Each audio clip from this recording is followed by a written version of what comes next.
Let's officially kick this off, guys. Welcome into the episode. This is episode 9 of the Ascended podcast. As you know, I'm Caleb Schulke. And I'm Anthony Parra. Yeah, already said my name, but introduce your role again for those who are tuning in over there that are growth operator. No, I just run I'm a community manager essentially. So also developing the affiliate program. So my role is in the back end for Ascend, but keeping you guys so you have things to do in the community and things to learn and answering questions, stuff like that. Awesome. Welcome in, AJ. I see you over there. Welcome in, Scotty, Chattanooga, Wineman, all these people on different platforms. Saudi, the golf. I'm trying to keep track of so many different platforms at the same time. And Anthony alone is like, it's like I'm babysitting half the time. So gotta keep you accountable. But guys, there's been a lot happening in the community, by the way. Those of you who just listen to the podcast here and just tune in, you can obviously hear Anthony. It's a little bit messed up on TikTok for you guys over here, but we've made some pretty big changes. I don't even think I can list them all. Do you want to talk about the affiliate program and kind of where that's been taking the last week or so? Yeah, for sure. That's probably some of the bigger changes. As the last week, we've now embedded a lot of different apps, integrated some other platforms to our free community as training tools, namely our AI trainer bot. So that we're training that bot daily to help you guys to answer questions you have about the community in general, about what Ascend does, how you can get started as an affiliate, how you can get started making money, and other means in our community. Let's see. We also have training courses coming out. Some of them are already out with the affiliate guide. If you've been active on the community, you know that's been out. But yeah, it's basically just adding a bunch of resources to help you guys get trained up, understand more about the affiliate program, how you can start making money, and it's serious money. And so at this point, it's just going to be how do we get the word out that this opportunity exists. So that's been most of our efforts. When we're talking about serious money here, we're talking about $500. Right now, it's $1,000. If you guys take any social media account, you take your text messages, right? You text a friend who you think wants our help with our automated systems. The main one, guys, is our bot that kind of manages people's DMs. You know how much time people spend in their DMs? A lot of business owners I know spend half of their working time working their chats, and then the other half, maybe half, closing if they're lucky. So taking that, social media and cutting their social media management time in half and putting all of their time focused on making actual sales, that drastically scales a business, and it's very, very sellable product. So all you have to do is find people interested in it, and we will pay you if we're able to book the call. All you have to do is get them booked, and then you share the details with us, and we kind of take it from there. But it's a pretty sweet deal. Yeah, and then we have the content clipping stuff. We just relaunched we refunded the challenge today, so there's more money in there.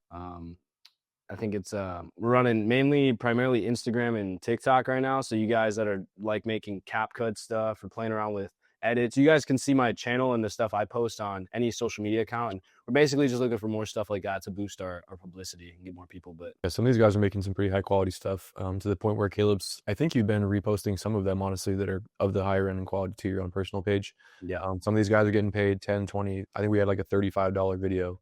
So some dude in our community, I don't remember his name, otherwise I'd shout him out. I think it was Alex.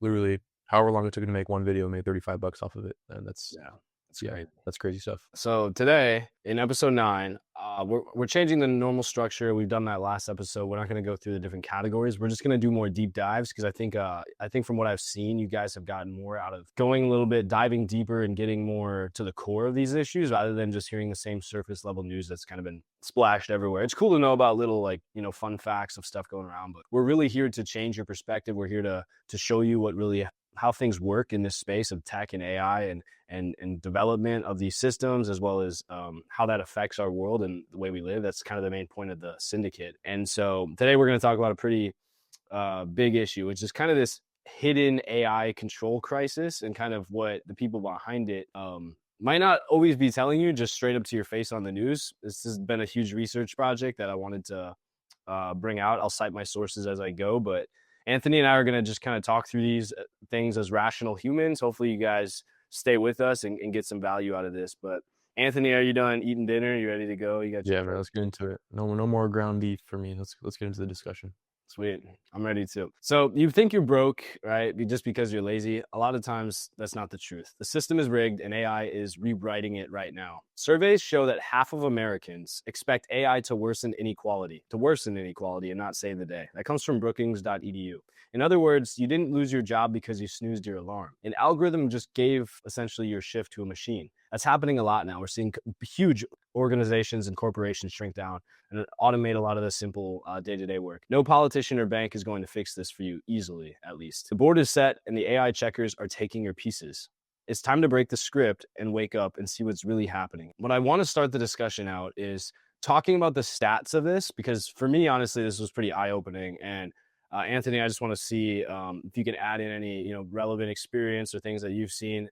But first, you know who McKinsey is, right? They're the largest kind of consulting group in the U.S. I know a lot of people from my school at the academy that ended up going back to work for McKinsey. It's kind of like it's like working for Google, right? If you're a developer, it's working for McKinsey if you're in the consulting space. That's the golden egg.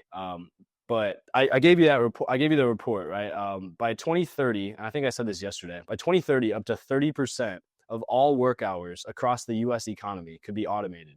That comes from the largest consulting firm with the most accurate knowledge probably out there. And it's not just burger flippers or assembly robots. It's office work too.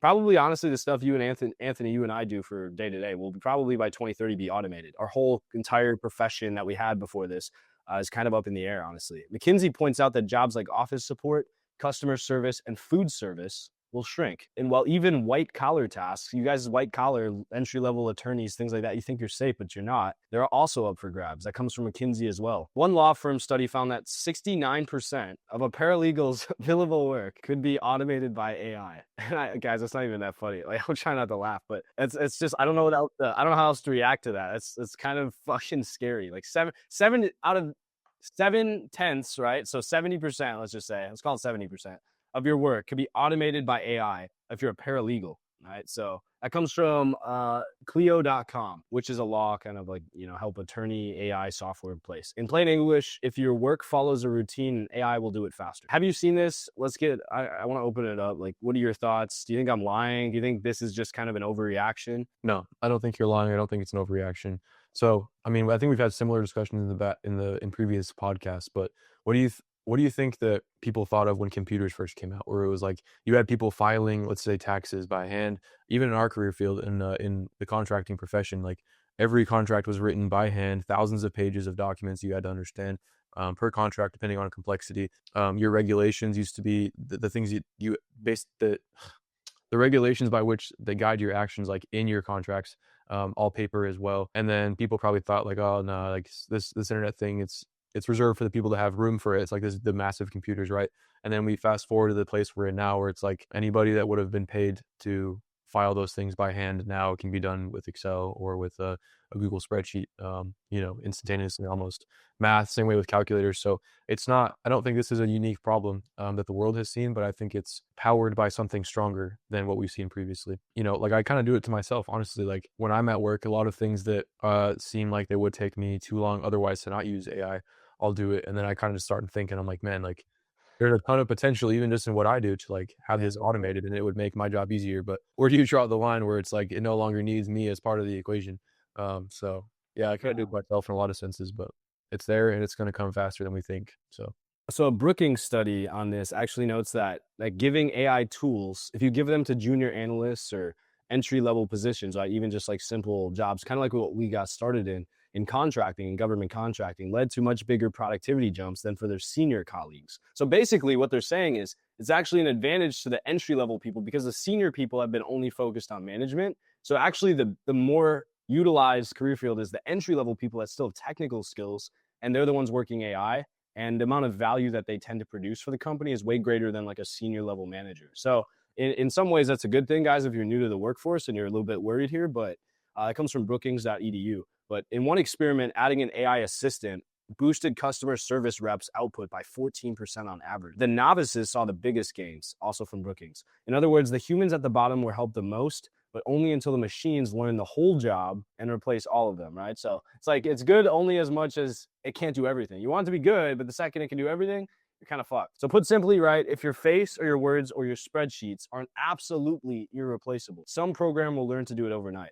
This system rewards leverage, not hustle. I want to talk about like the 48 laws of power, right? There's that one law, it's like become irreplaceable. And that law is like more true than ever nowadays, because if there's a way that they can replace every part of your job, you're fucked. But if there's just something, if you can hang on to that one part, right?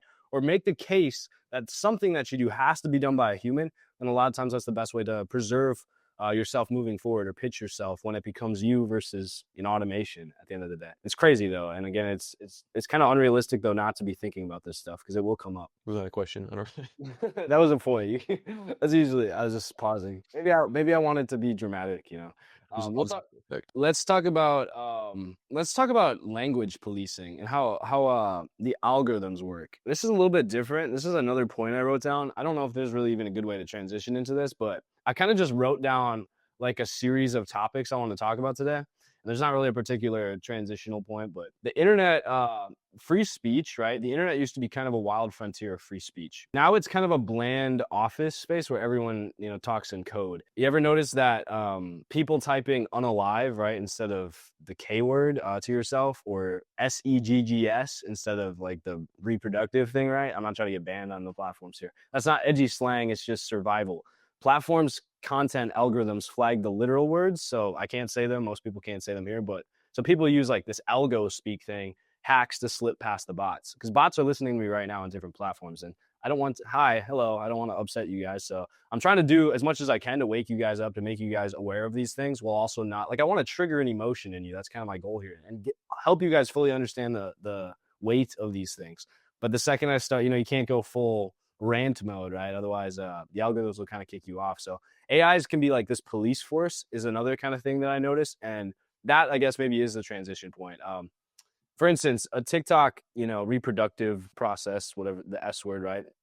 Education creator had her account banned for saying basic biology. She told journalists she now says things like segs instead of the real word, or censor body parts like vulva or the full V thing, so that the bots don't flag educational videos. And it's kind of crazy now. I feel like censorship is like, isn't the whole point of social media to help enhance our ability to speak freely and to challenge ideas? I think, honestly, I believe in the world where give everyone free speech, and then the people that are society kind of outcasts, they'll do that naturally. Like, the more you try to place these like internal hidden limits that people can't see, it seems like you're controlling your speech a lot more, and it doesn't seem like society really has the end say in what is accepted and what isn't. I understand, right? There's still safety things, so there's a balance, but sometimes I think nowadays it gets a little bit too severe with how much it's limited. The algorithm is not really clever either. It's just kind of reacting to keywords. So if you spell too close to like the BOOB, right, stuff, or even if you use zeros, right, TikTok's going to catch that. It's going to ban you. And so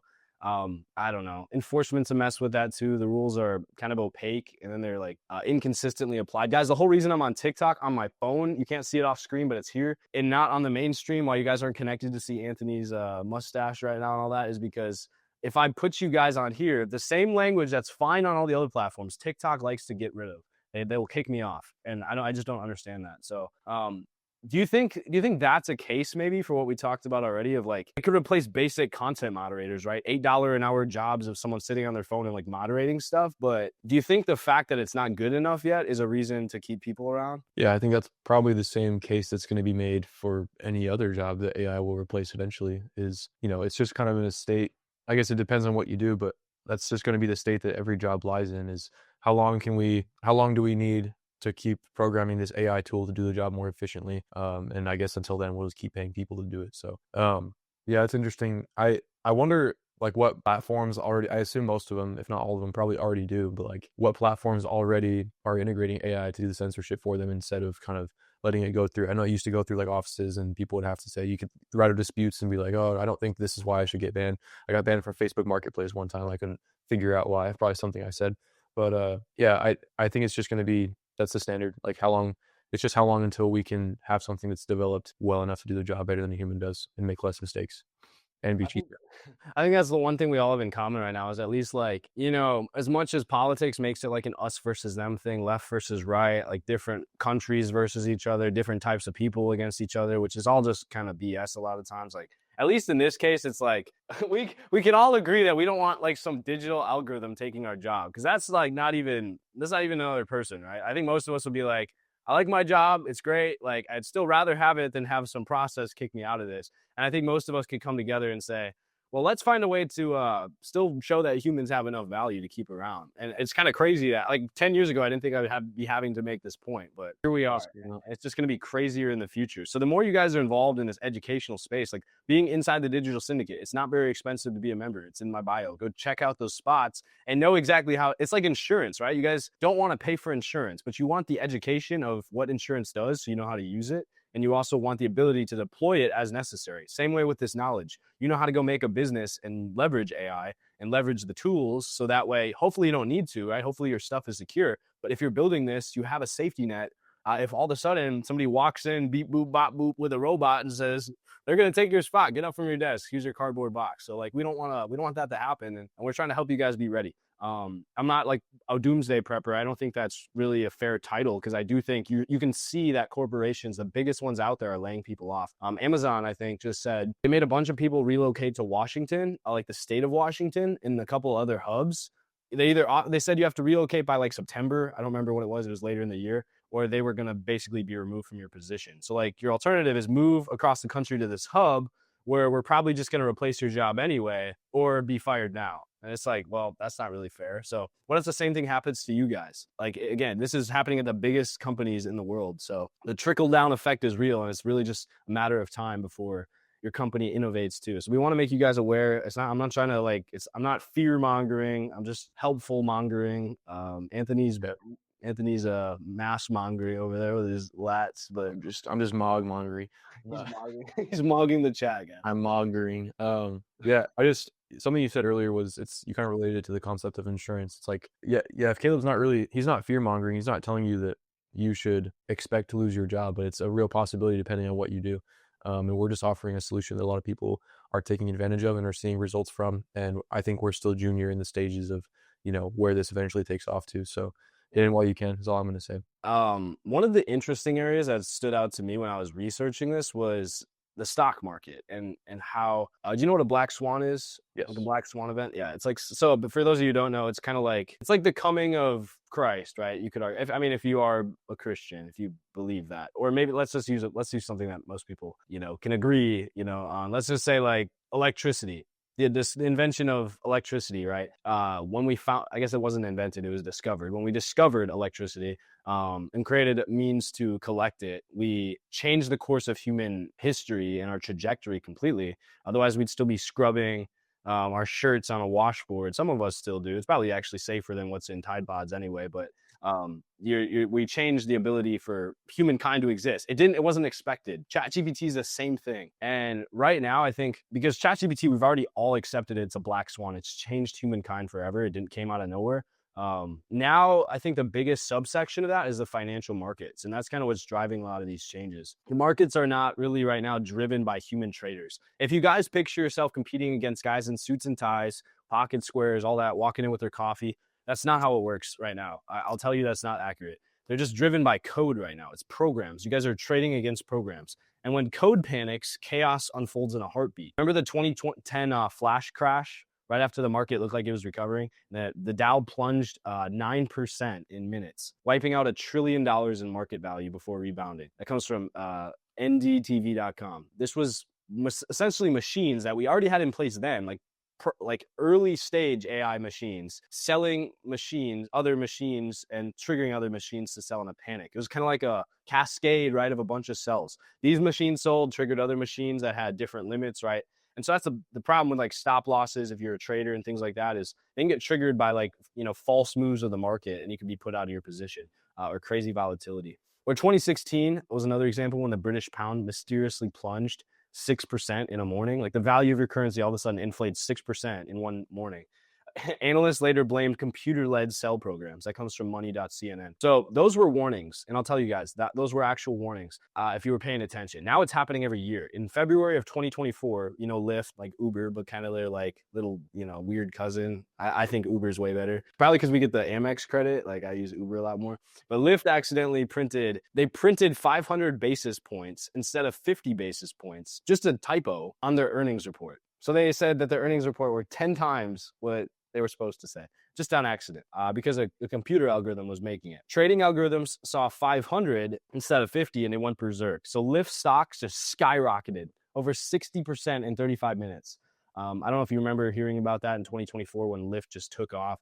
But only after a human caught the typo did it crash back down. No one, but nobody was in charge of that. It was just a swarm of bots chasing the wrong signals because bots were, trained to scan the market, look for these stocks that are rising rapidly and go buy it. And then when it crashed because they realized a mistake, look how many, big companies got burned in that process. Arguably, you know what, screw them anyway. But, if that's you, if you eventually get hooked onto these trading algorithms, right, that's going to be your money. And it only gets worse because the IMF just flagged that AI-driven trading will make markets faster and more volatile, meaning that it's going to move a lot faster.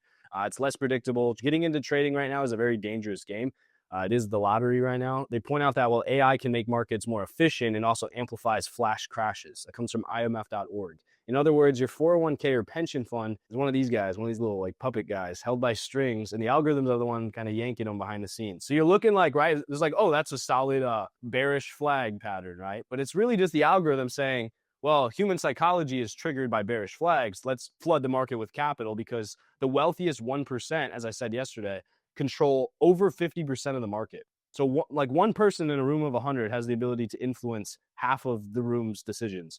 And so that's basically what's going on in the market. So one person with a lot of money in AI tech could say, well, let's make the market do this so it looks like it's following this pattern and then fake it out. And that's usually what's happening. So the standard traders that don't know what they're doing are kind of getting fooled out by this like fool's promise. So do you think, first of all, do you think trading is a business that people should be getting into with this? Like if they're brand new to AI and stuff, do you think that's a safe like bet? I don't even know. I don't think I would. I'm not going to pretend to be an expert, but I would assume that if your goal is to get into the AI realm, more stable options to enter into as a beginner that would give you a guaranteed income or something a little more predictable at least. But I wouldn't recommend that personally. I'm gonna plug you guys with an app that actually my father just downloaded, and he's already made. He put like 20 grand of his retirement into this, and he already made he made in a week. He made like 3%, and he didn't do any work on his. Which again, if you're a trader, you know that's a lot. Just like without doing any day trading or work.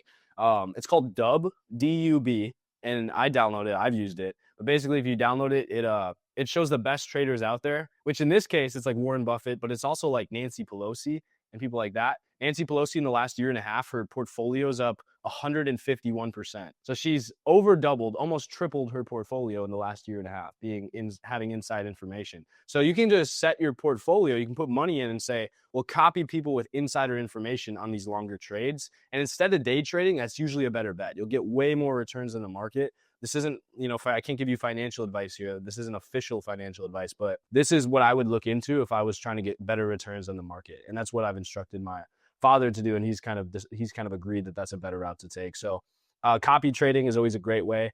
Just follow people that have the technology. Don't try to do it yourself. If you are day trading, then bless you and I wish you the best. But yeah, there's better ways. Start a business, guys. Put the money in, even though it looks riskier. Use the write-off. Start an LLC. Write off those deductions. Save money from your normal job. Saving money and investing that in something that can compound is usually a better way than just gambling, right? Essentially on the market every day if you don't know what you're doing. And too many of us think we know what we're doing on the market. So yeah, you need to have control over something that you built from scratch. Anthony, I know you're building a fitness coaching brand, scaling that. We have the digital syndicate. Again, the links in the bio. Like these are all things that we built, and we control how much money we make. We control like how much we charge. We control how much we put into ads. Have control over your investments, and the business is always the best way to do that.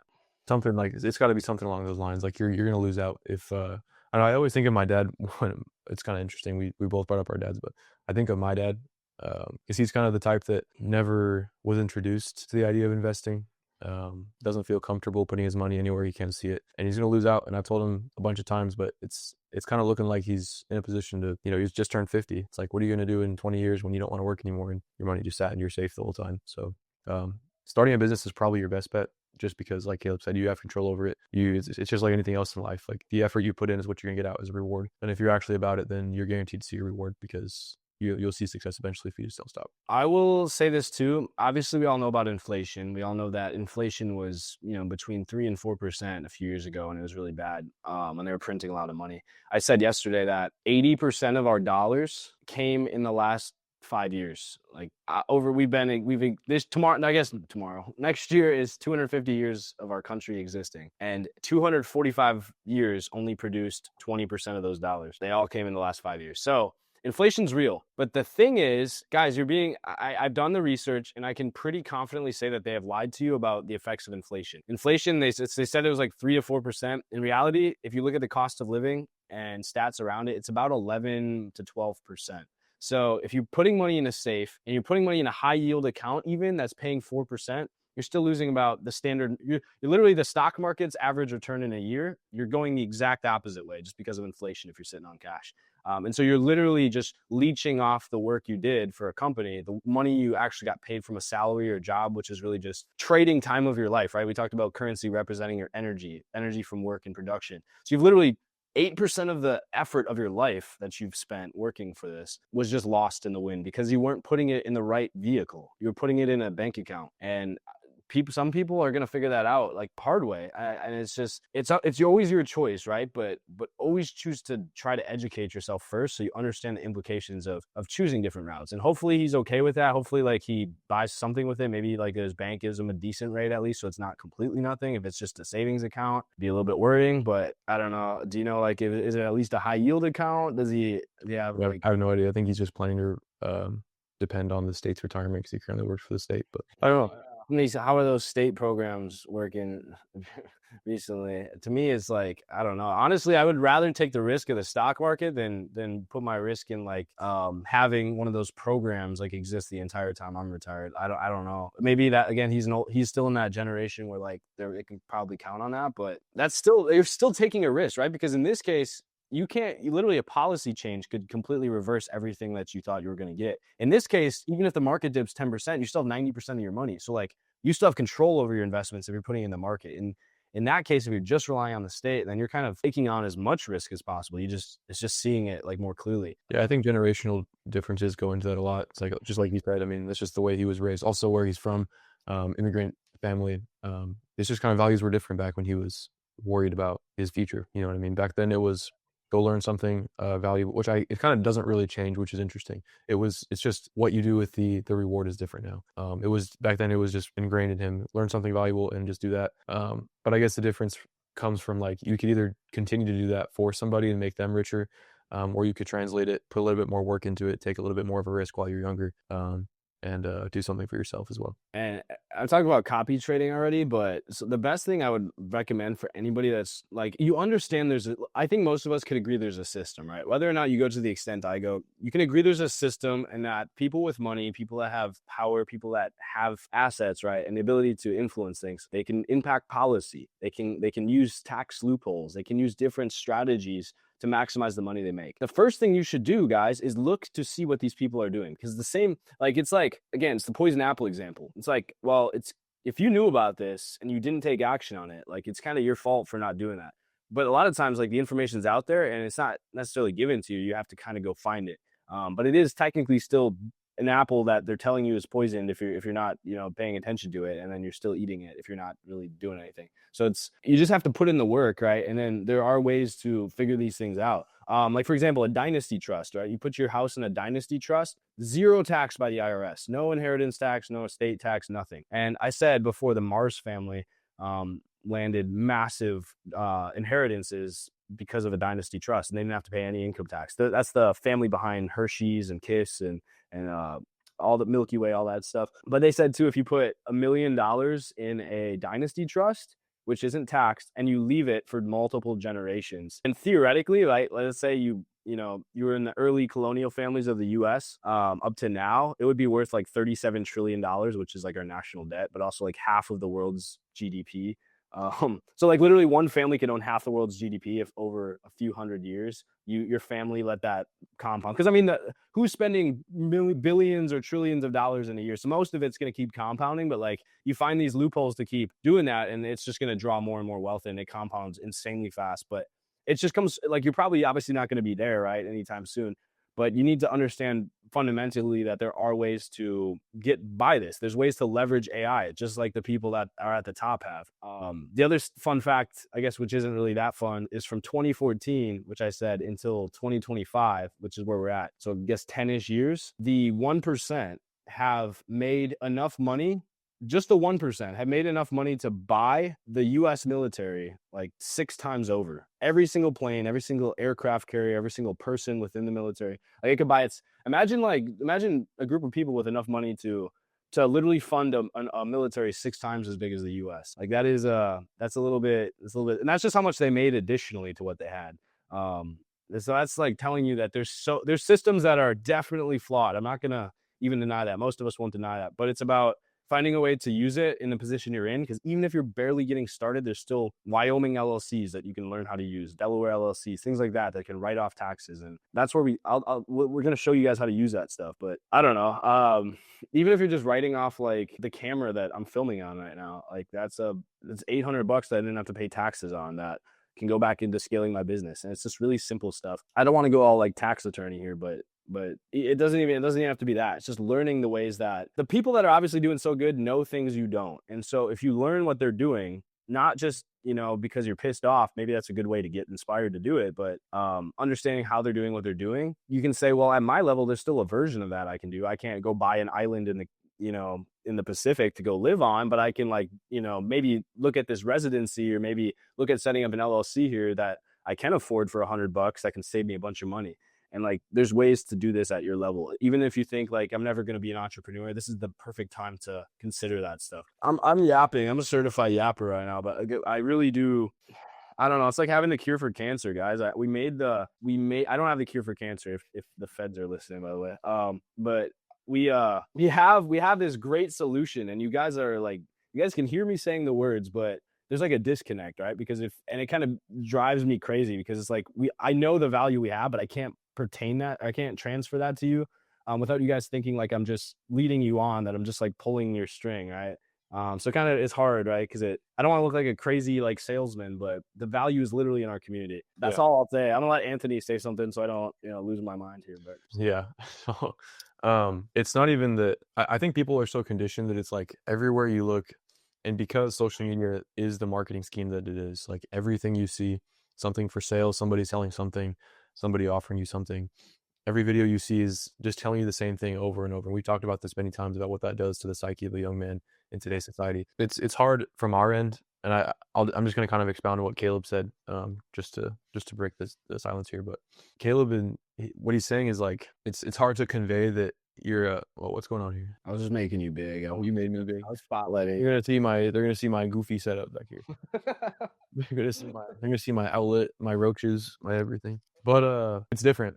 And you don't even have to do much to like see that it's different. Like, we offer a free community for that purpose, where it's like you don't even have to pay anything to like literally hop in, send affiliates X clipping, or clipping X affiliates is what it's titled now. Like, we're literally paying you to like make videos to bolster our efforts in our own brand, paying you to do outreach on behalf of Ascend. There's opportunities everywhere, and honestly, like it's just kind of like sharing a piece of the wealth, really. I think that's kind of the way forward. Like, if you have any sort of sense of like what it means to be human, and you would prefer not to just take advantage of those that know less than you, it's kind of going to be a community effort to like make sure that moving forward, like, we're not all in the same boat where we got replaced by AI and there's nothing for us to do anymore. So we're just going to sit and collect EBT snaps and buy hot Cheetos because all we can afford. It's going to be a community effort where it's like, how can we bounce ideas off of people? How can I find a community, or we keep saying community because we have a community, but how can I find a scene of like-minded people that are interested in this, whereas some of my friends still haven't caught on to like, this is the next thing. This is going to be the next calculator, the next computer. It already is. Like, I don't think people quite understand yet, like the sheer percentage of like what they are being fed, or like things they buy, that like everything now is impacted by this construct called AI. And unfortunately, like, I think that's very disproportionate to the amount of people that know anything about AI. Besides that, it's like AI. Like, I get briefings from my higher ups in the place I work right now all the time, where it's like AI is brought up as like oh, AI, oh, okay, and that's all they have to say about it. And it's like, yeah, I'm offering you a way to do this. Big tech guy here using AI. Oh, look at him. He thinks he's fancy. Literally, I'm like, no, dude, I'm just offering you a way to save like 4 hours of your day in this task that we do weekly, bi-weekly sometimes in some cases, and you just can't get through to them. But it's like I sincerely hope that, I mean, that's kind of the whole point of why we do these live streams. Honestly, guys, like you can't even see my face because of the quality of my camera right now, but because I believe in what it is we're building, I still show up anyway, and I endure the embarrassment of all of Caleb's viewers being like, I don't even know why this guy shows up. Can't even see his face. You know what I mean? But it's because I believe in this thing. Like, I believe that there's a ton of value to be shared by the people that are going to join. You don't even have to pay for any of our services, man. Just like join, involve yourself, become a part of something that is going to make you money, like in the short term. And it's nothing huge. You're not going to buy a Lambo. You're not going to move to Dubai off of content clipping for its end. It's something, and it gets you familiar with what's to come. And like, honestly, I think that the more and more centralized our governments, the world governments, politics, where our food is sourced from, where our social media platforms, like what they allow and regulate, how they work together and function, our job force is becoming more and more centralized. And Caleb and I talk about this on our own time all the time, but the only way around that is to have something decentralized from that you own in its entirety and that you control, that's going to bring you in a source of sustainment. And if that doesn't exist, like, there's no telling like what that's going to look like for you, your kids one day, whether or not you can see yourself having children. That's generally the route most people go. Like, what are you going to have to show for them one day that it's like, oh, I'm going to put on my global, my global dominance world order uniform because I work for them. I work for the state, and that's the only job that's available. Or are you going to have, you know what I mean, your own kind of thing to show for it, and you help people that way. I don't know. These are all just type of things. Yeah, damn. I mean, like, well, first of all, guys, let's all drop a like or something just for Anthony being here during his conjugal time. It's hard to think. Like, he's in the dark cell right now. He's in the dark night. Somebody's gonna clip this. They're gonna say I'm retarded online. Who's this like Bulwer thinks he knows something about AI. Who's this buzzcoat? But it's somebody.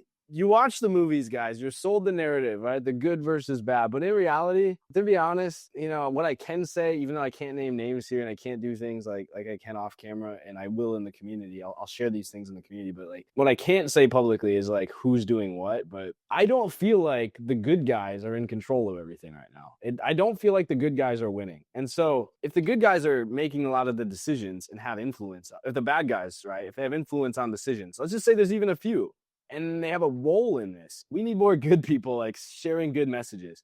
And I'm not about to, name a name here. I'm not calling him out. I don't think I'm not, putting myself in a position, but you know who like Peter Thiel is, right? Like BlackRock. Yeah. He's not, again, just a guy, guys. I'm not making an official statement on him, but let's just listen to, he obviously has a huge interest in energy production, politics, AI. And this is what he had to say. I think I sent this to you, Anthony. I'm just going to share this clip for those of you that weren't up to speed on this stuff. You would prefer the human race to endure, right? You're hesitating. Yeah, well, yes, I don't know. I would.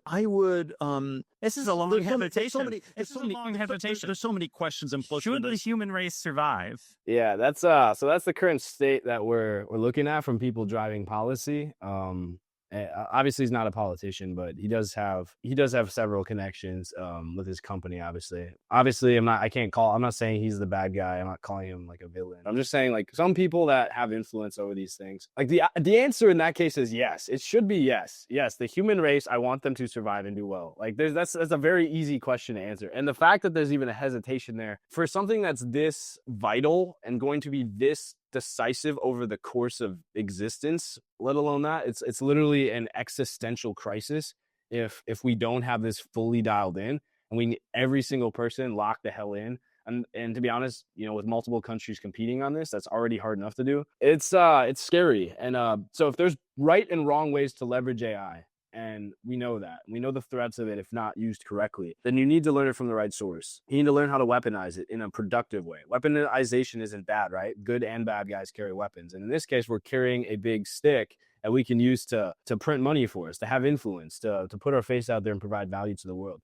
But also, like, to help us leverage ways to survive if things go south too. Like, how do we survive in a changing job market in a world that's uncertain? We've already defined this. I've already developed 4 phases to make any business kind of structure. If I wrote a book right now, it'd be like, on these 4 phases, but it's very clear of what that is in our syndicate. We'll talk through these really quick as one of the kind of final talking points. But obviously, all of this stuff is in the syndicate, guys. You know exactly where to go to find it. It's in my bio. Let's just kind of walk through the journey, right? Tell me if any of this, if you tried to start a business, if you said, I'm going to be a e-commerce guy, right? If any of this stuff is something that relates to the process, if you could agree with this. The first thing is clarity. And this starts from listening to podcasts like this. It's this educational phase where you figure out, who are you? What am I really about? Do I want to do good for the world? Hopefully you don't want to do evil for the world, but some people do. And we want to be clear about what we stand for. So getting crystal clear on our values, our vision, and the image we want to project online, the language we use, right? The way we communicate, all of these. This purpose cuts through the noise, and this is phase 1. No wonder Gen Z gets it, because 2/3, 67% of Gen Z says a strong personal brand is very or somewhat important. That comes from prdaily.com. Your digital identity is essentially a beacon. I almost said bacon. People and even opportunities start gravitating to a clear name. So can you build a brand? Can you have an impact if you don't even know who you are? Let's start with that, because this has to be phase 1. What do you think happens when you're unclear about who you are and then you try to just make money? Yeah, I think that's the way a lot of people, that's the way I originally took it. That's what everybody does. It's a sellout. It's like what's the quickest way I can make some money? And then you run into a problem and it's like, I haven't really defined how I'm going to go about solving this. Let me go on to the next thing, or continue. And then it's just a poor end product. And the short answer is, it goes nowhere. It's not gonna be worth your time. I mean, that's been my experience. I don't even think this is like, because there's two ends of the spectrum, right? There's one where you're completely dialed in and you're trying to find your mission, right? Which in this case, ours is to empower mainly men, but men and women to drive themselves to a greater purpose, figure out the way they can kind of leave a legacy behind. Because in your 20s, especially when the economy's hard, when life is hard, you don't even know if you're working towards something nowadays. And I want to kind of reignite that flame in a lot of people. But that was kind of my purpose of what I wanted to do to the world. And but the other side is like, it also sets your ethics, and you need a bare minimum. You should at least have ethics. If you don't have a vision or a mission, you need ethics. Because too many people, OnlyFans, right? Like, too many people are like, you know what? Well, I'll just not have it. I won't even figure out who I am. And they're doing it backwards, right? They started with monetization. They started with scaling. And then they work backwards to like, okay, let's make like a face out of this and figure out who I am. And then so many OnlyFans people, right? The change happens in reverse order. And when it happens in reverse order, it's not fun, because when you work through from phase 4 to phase 1 instead of 1 to 4, you start to realize that you didn't actually want to do a lot of things you were doing. But by that point, you've already made money. You've already put yourself out there. It might have been successful on paper, but you're locked in now. Like, you can't, like, whatever identity you built for yourself, you're kind of stuck with that now. And if it wasn't something ethical or something you wanted to do, that's what you're known for. And I see too many people make names for themselves in industries that they regret later, right? And like, again, let's just use like OnlyFans or prawn or corn stars, right? That kind of go out there that have to come back later and say, you know what, I didn't really want to do this, but I made a lot of money. Okay, well, that's great, but you've already locked in your branding, and it wasn't by your choice. It was because even if you think you're skipping that phase of figuring out who you are,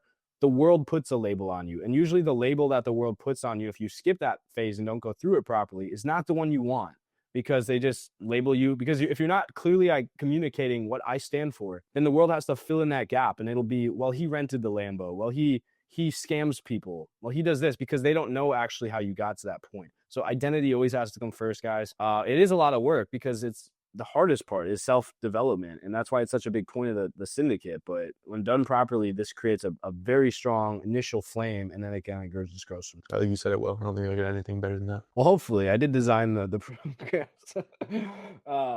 Worth their money. Pay us $10,000 and we'll teach you how to sell a $10,000 course.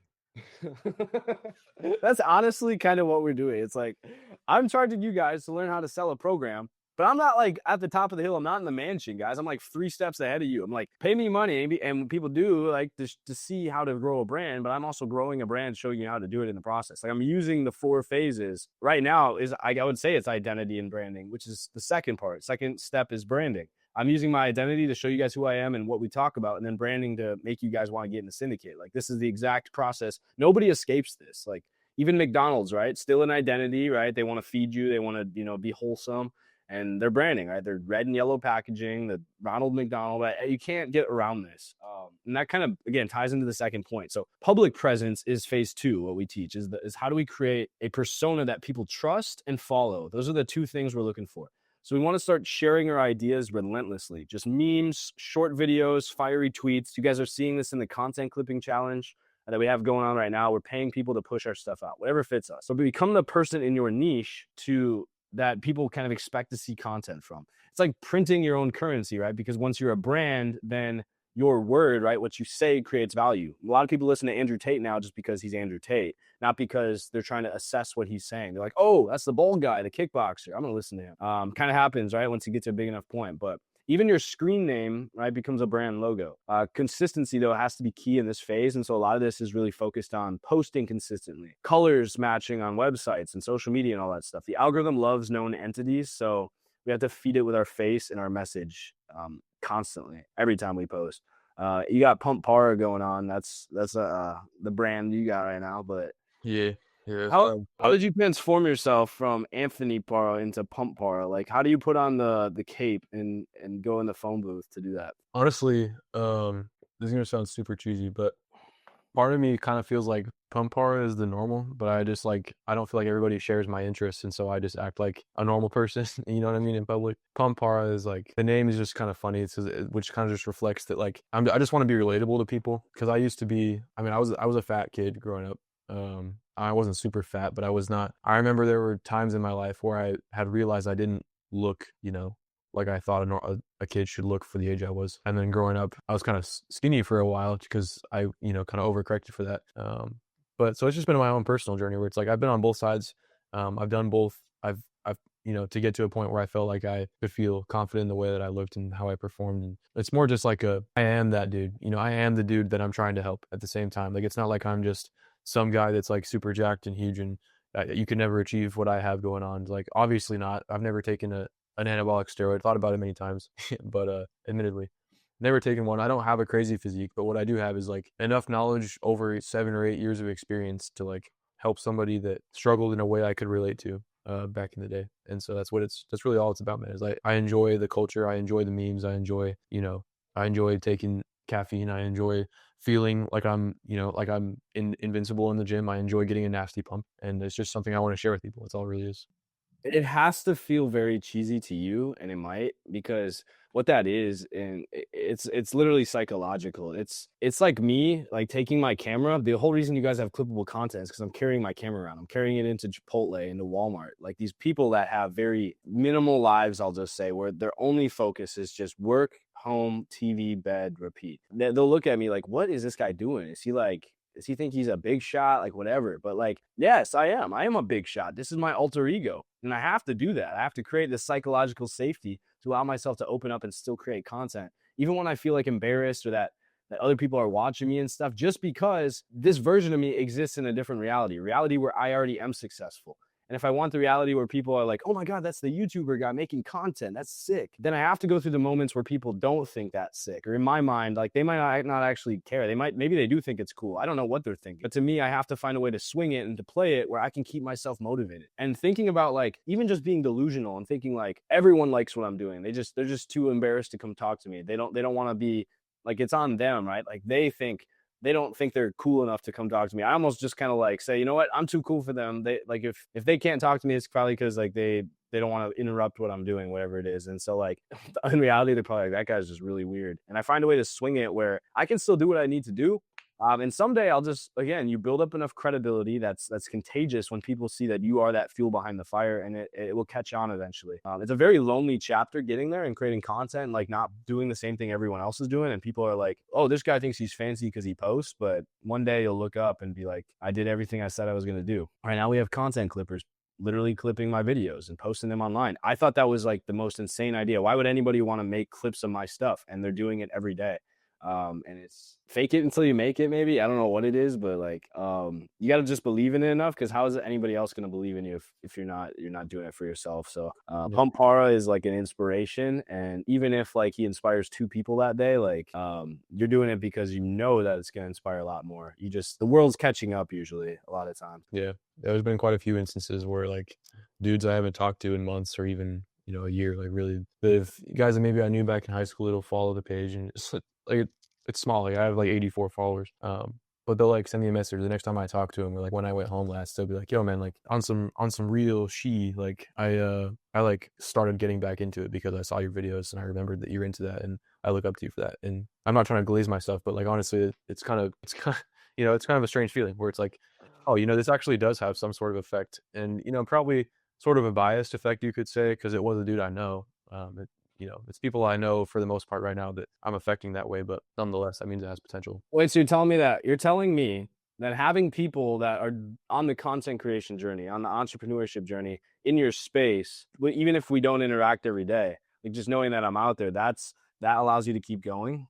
Some might say. Oh, so it's almost like being in a space of people that are doing the same stuff prevents you from getting delusional and keeps you motivated, and then you do see the success most of the time. I wonder where you guys can find that. I wonder where that opportunity exists where you can interact with our services. Let me think about that. It's like, bro, it's like that solution is in front of you. Yeah, I mentioned it's actually free too. Yeah. Well, free is there's no such thing as a free lunch. There's always work you got to do. There's literally, you can make money joining this and you don't even have to pay, and then eventually join the syndicate, sure, but or just join the syndicate from scratch and build an actual brand like I have going on here.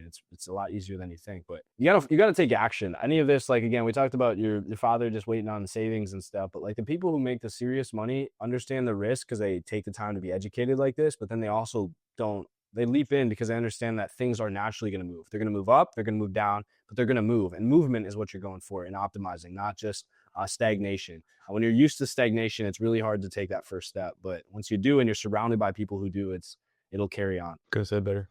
It takes some sort of effort. Like nobody that ever, I think I've said this because it's like one of 5 lines I know that make me sound smart, but you know, like nobody's successful today. Caleb's writing that down.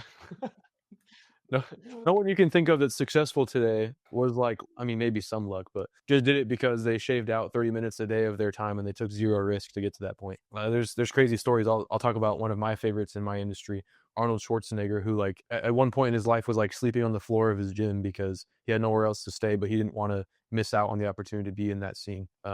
I probably butchered that story, but it's a real thing. You can go watch his documentary. That's kind of Alex Hormozy, I think, too. I think he talks about that. But. Yeah, super similar. Maybe he just copied Arnold's story. Who knows? But yeah, that's serious though. Like it takes some sort of confidence in yourself, dedication to seeing it through, and you know, honestly, like to a certain degree, like it might be better for some people to just burn the boats. Like whatever you have to do to make sure you succeed, get it done because no one's gonna come do it for you, man. It's a hard pill to swallow for me, especially. Yeah, it's a really hard one. Like I'm comfortable. Like I have this safety net that I call my job, and it would be real easy for me to just kind of do that day by day, and then I look back in 20 years and I get a retirement, and it's like, well, what was any of this for? Yeah, exactly. Like who did I make rich? Well, it sure wasn't me. You know, and sure I lived, and I'm not gonna dog on anybody who lives that life because some people really enjoy that. Some people like to get up and, you know, go catch enough fish for the day, as they say, and not fish for centuries to come. But me, man, like I think it's very popularized opinion is I want to be able to mean something in the lives of a lot more people than just my own. That takes money. I was drawing yeah, I knew you were not. I was drawing the philosopher version of Anthony. I know you were. You got a monocle and weights here. Philosopher. That's hilarious. I need a better camera, dude. Or maybe I've seen better lighting. I'm bougie. But let's get to step 3 and then step 4 real quick. I'll just kind of breeze through them. But step 3 is basically monetization. So we figured out who we are, what we stand for, and we figured out how we're going to create a public presence, right? That like superhero identity that you step into that people get attracted to once you know who you are. Third is monetization. So creating that tribe, right, of people that are attracted to that and turning that into income. So that's where we do what we do with the syndicate, develop digital products, courses, ebooks, services, right? Agency stuff, anything, guys. It's not like you have to be an agency owner and you have to be like a fitness coach. We're not targeting a specific group of people. We're targeting people that want to learn the ways of business, right, properly. And this is the best way. We give you some templates, we give you ebooks and basic stuff to get you started, some exercises to kind of figure out what you're going to sell, because most of you don't even know what to sell or how to sell it or what the best option is. So kind of match you with some things. But a lot of it's like affiliate deals too. We get affiliate deals. We work with companies to get discounts on tools that we also use. So like makes our operations cheaper. And you get paid when your followers buy stuff. So it's not only just leveraging your stuff, but building an impact from the mission you're putting out. And then other people being attracted to that, and other than people that are also attracted to that find you and say, we'll give you money just to talk to the other people about our stuff. And you can literally just, if you have a strong enough mission, then you'll get paid just to do that. That's basically what any TikTok or YouTube influencer gets, is that kind of ad revenue. But then finally is leverage, right? Scaling it. So once we have the business and we have the identity, we're all locked in. How do we scale it? That's where Ascend Syndicate stands out, because like we need to do it ethically, right? Usually the people at the top are leveraging people's labor. Like Anthony said, if I work for someone else, what am I even doing here? Like I built something for another man. It wasn't even myself. And so we want to use AI, right? Because AI, we can use that infinitely. It doesn't have to be another person's like labor that we just step down on them to do. And we're using it as a tool, not just a crutch. The goal isn't to hand over your soul to a bot, but to just supercharge your output. I automate my content, guys. I make like 50 TikToks from this live stream, which I will after, in like 10 minutes. And I can post like 20 posts a day. Well, you guys are like dragging your mouse trying to click one. Of course you're going to win. When you know how to use these tools properly, you're going to shoot to the top. And you're saving all the time, which is definitely, if you price your time properly, then you look at the syndicate and it's definitely worth the value for the stuff you'll do when you get to that high level. And don't sell yourself short. Don't think, well, I'm not at that level now, so it technically doesn't pay for me to get in the syndicate. It's like a paradox, right? Because you need to be in the syndicate to get the value to value your time at that. But then at the same time, if you never take action, you never even get the opportunity. So the biggest thing you can do, the riskiest thing, is to not do anything.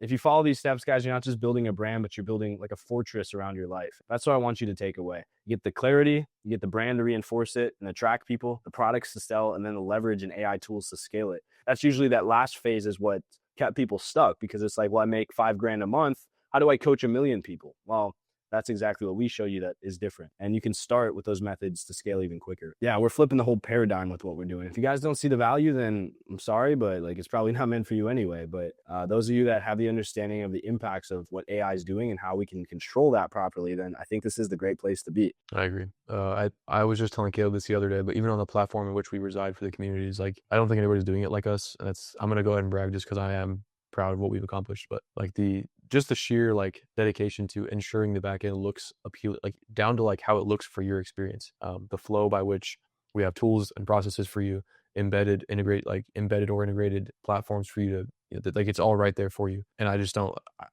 maybe it's just because our platform specifically on WAP is, a lot of people just use it for the content clipping aspect, but no one's doing it like us. But I think it's going to be something that a lot of people start to revolve around or integrate in their own business idea. We're just the first mover, guys. Like, that's again, AI is it's like the internet, right? You think the NFTs or whatever might have been a trend, but the internet, right? The internet came around. Maybe some people are like, oh, this is just some weird technology. Only a few people are. No, everyone's already using ChatGPT.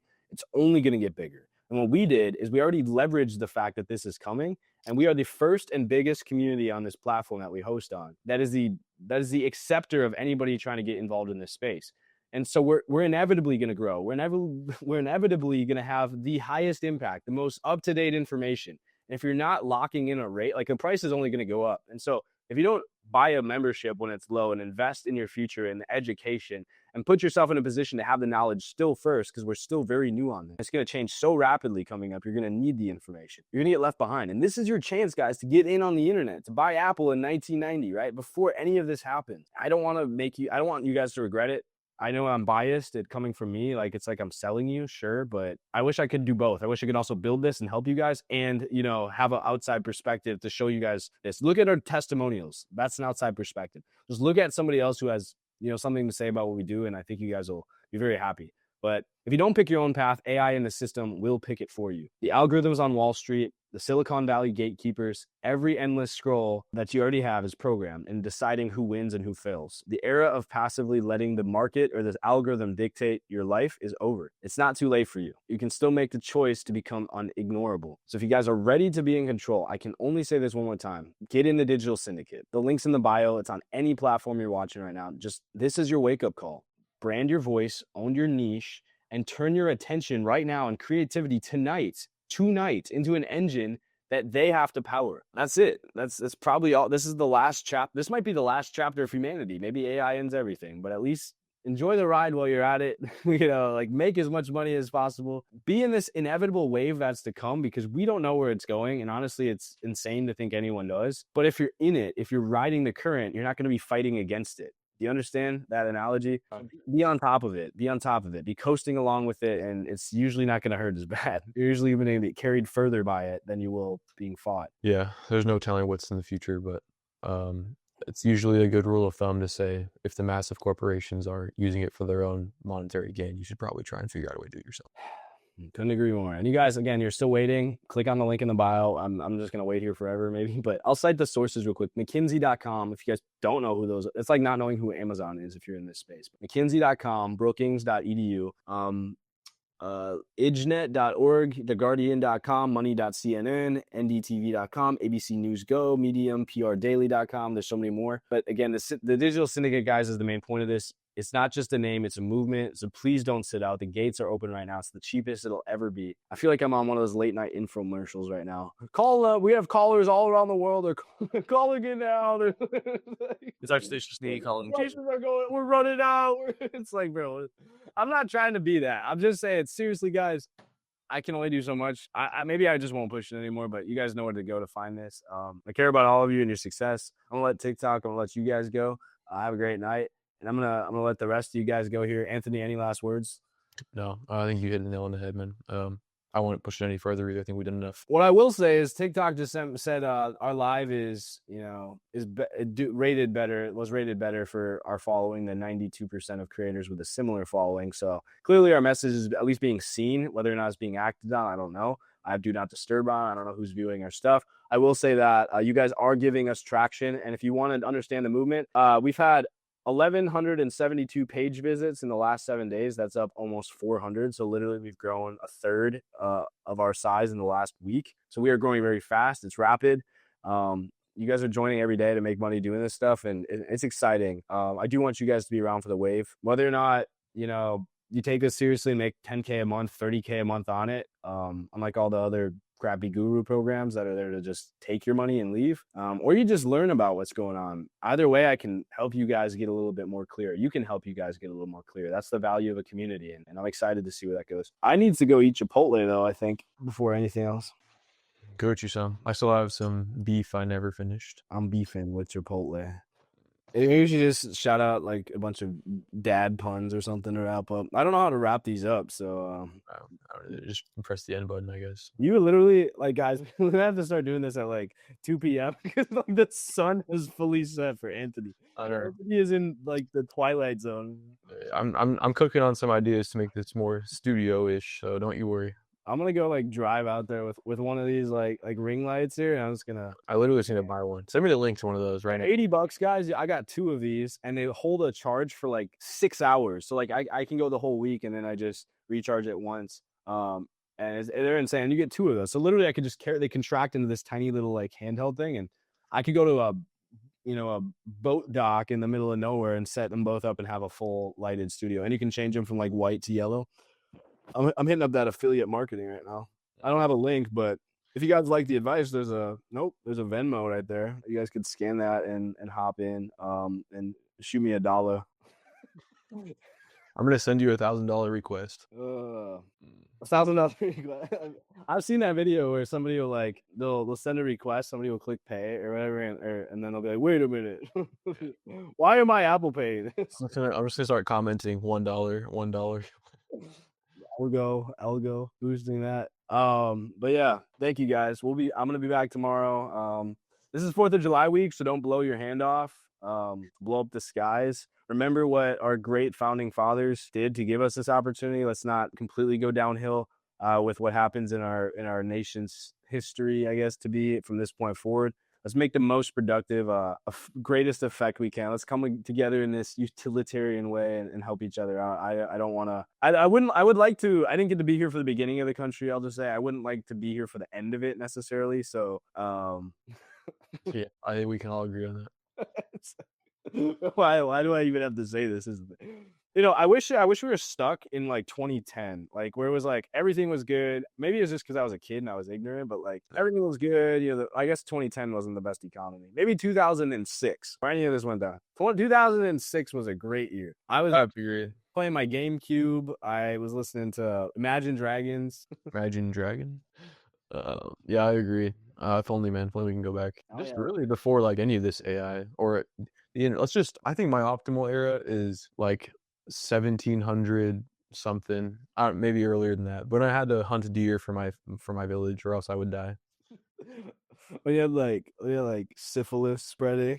Yeah, no, even earlier than before the Spaniards came. The dang bubonic going on. Okay, let's back up to the first century. I'm just playing.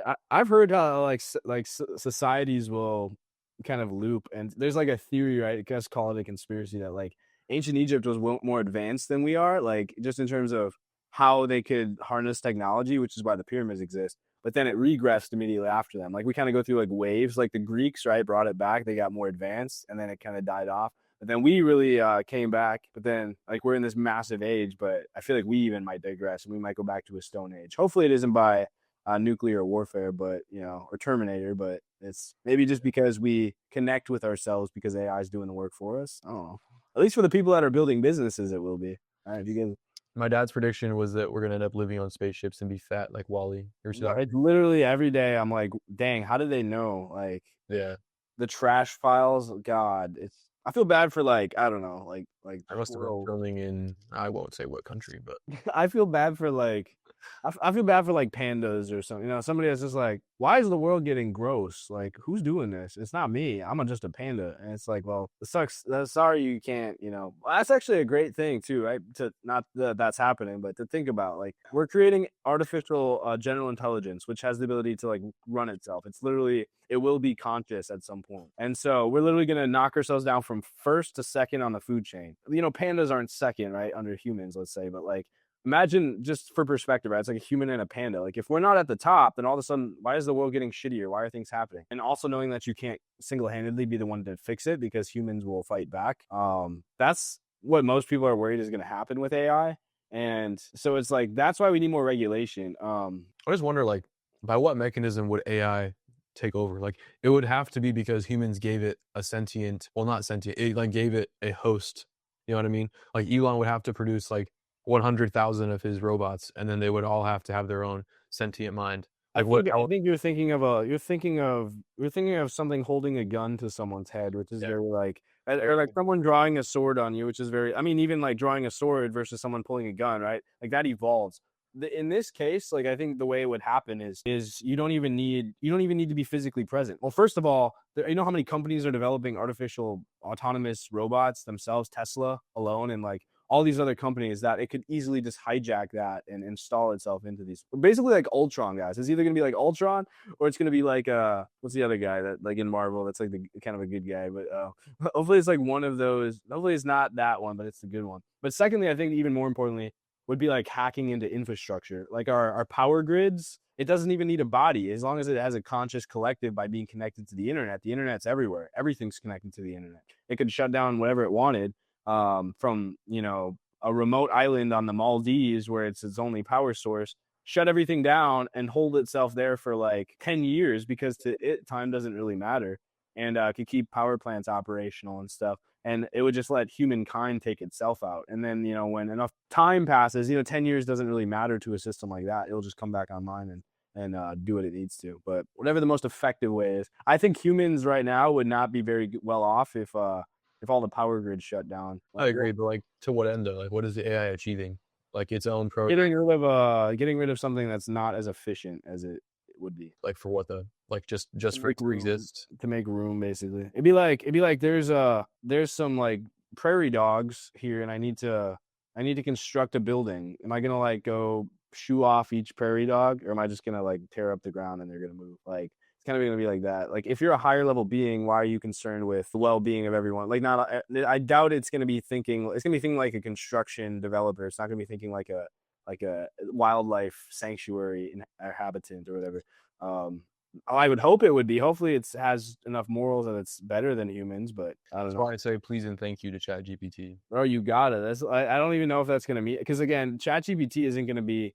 Now, again, this AGI, whoever invents it, will probably be able to hack into any computer, any network. So it'll understand your conversations with ChatGPT. I don't think ChatGPT will be the system that is AGI that takes over everything necessarily, but it will be, it'll have that knowledge of your conversation. So it can be like, well, in this case, he said this, but he also said whatever he said in text messages to Caleb or to his friend. So how should I rate him as a person?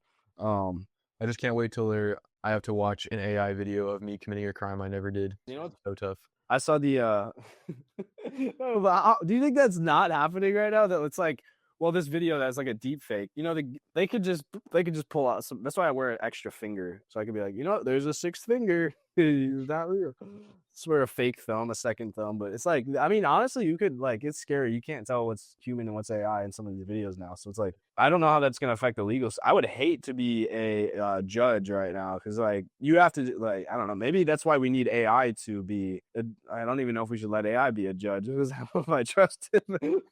Would you like to be sentenced by human jury or AI jury? I'd be interested to see the outcome of the first. AI jury would like to give you the death sentence. So you're not efficient enough, productive enough. I think the viewers are getting hungry, so we're about an hour and a half in. Yeah, let's end it here. But those of you watching, thank you guys for tuning in. I appreciate it. We're gonna let you go, but we'll be back next week or whenever, maybe later this week. Again, 4th of July week. I can't promise when we're gonna do the podcast episode, but we'll let you go and stay safe, travel well, and see you back here tomorrow for the regular podcast.